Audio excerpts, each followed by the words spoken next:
এক নির্দেশে 25,000-এর বেশি চাকরি বাতিল। 2016 সালের এসএসসির পুরো প্যানেলকেই বাতিল করা হয়েছে। এতে অনেকের মনেই প্রশ্ন, কেন যোগ্যদেরও চাকরি গেল? এ নিয়ে জেলায় জেলায় চাকরিহারাদের ক্ষোভ। একজোট হয়ে তারা পথে নেমেছেন।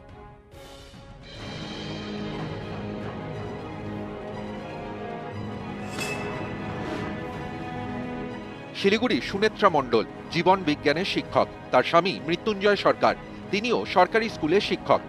আদালতের এক রায়ে দুজনেরই চাকরি গিয়েছে। সুনেত্রা এখন দিশেহারা, চোখে জল। দুজনের একই প্যানেলে নামছে, এখন আমরা দুজনেরই চাকরি চলে গেছে। সবার সাথে থেকেই লড়বো, নিজের যোগ্যতা প্রমাণ দিব, লড়াই চালিয়ে যাব। মঙ্গলবার শিলিগুড়ির বাঘাযতীন পার্ক ময়দানের সামনে জমায়েত, চাকরিহারাদের জমায়েত। প্রত্যেকেরই প্রশ্ন, যোগ্যদেরও কেন চাকরি গেল? এই ধরনের রায়ে আমরা সত্যি ভীষণভাবে শকড। আমরা যারা সত্যি ভীষণ কষ্ট করে চাকরি পেয়ে আজকে এতদিন ধরে চাকরি করছি, আমাদের কাছে এটা সত্যি অমানবিক বলে মনে হচ্ছে। বহরমপুর ময়দানেও চাকরিহারাদের জমায়েত, একজোট হয়ে লড়াইয়ের শপথ। আমরা যারা এত কষ্ট করে পরীক্ষা দিয়ে পাশ করলাম, তাদেরকেও কেন এই সাফারটা করতে হচ্ছে? তার সঙ্গে শুধু চাকরির কথা নয়, যে আমাদের দেখুন একটা সম্মানেরও তো ব্যাপার, যে আজকে প্রত্যেকের কাছে আমরা কোথাও দাগি হয়ে গেছি, আমরা কিছুই করলাম না, তবুও আমাদের সম্মানটা কোথাও না কোথাও গিয়ে ক্ষুণ্ণ হচ্ছে। তো এর দায় কে নেবে? ডিভিশন বেঞ্চের নির্দেশে কোচবিহারেও অনেকের চাকরি গিয়েছে, যার মধ্যে অনেকেই নিজেদের যোগ্যতায় চাকরি পেয়েছেন বলে দাবি।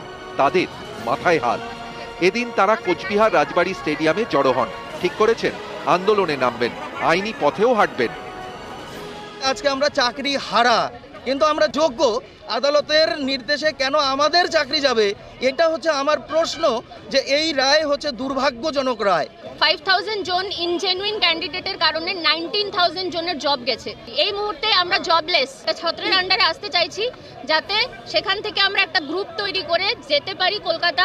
দরকার হলে আমরা হাইকোর্ট ঘেরাও করব। কলকাতায় টানা আন্দোলন চলছে। সেখানে এদিন অনেকে যোগ দেন যাদের চাকরি গিয়েছে 24 ঘন্টা আগে। আমাদের এত একটা এক্সপিরিয়েন্স হয়েছে, আমরা কন্টিনিউয়েশন পাচ্ছি। সেখানে দাঁড়িয়ে যদি এখন বলে নতুন করে চাকরি পেতে হবে আবার ইন্টারভিউ দিয়ে, সেটা তো আমরা মেনে নেব না। নিয়োগ দুর্নীতি হয়েছে, সবার চাকরি চলে গেছে, সবার মিশ্র প্রতিক্রিয়া আছে। প্রত্যেকে বলছে হ্যাঁ ভালো হয়েছে, আবার কিছুজন বলছে যারা যোগ্য তাদের প্রতি অন্যায় হয়েছে। তো সেটা শুনতে শুনতে আমাদেরও তো একটা অপমানজনক একটা ব্যাপার। নিউজ 18 বাংলা। সমস্ত রকম গুরুত্বপূর্ণ শিক্ষণীয় খবরাখবর সবার আগে জানতে অবশ্যই আমাদের চ্যানেলটিকে সাবস্ক্রাইব করে রাখুন।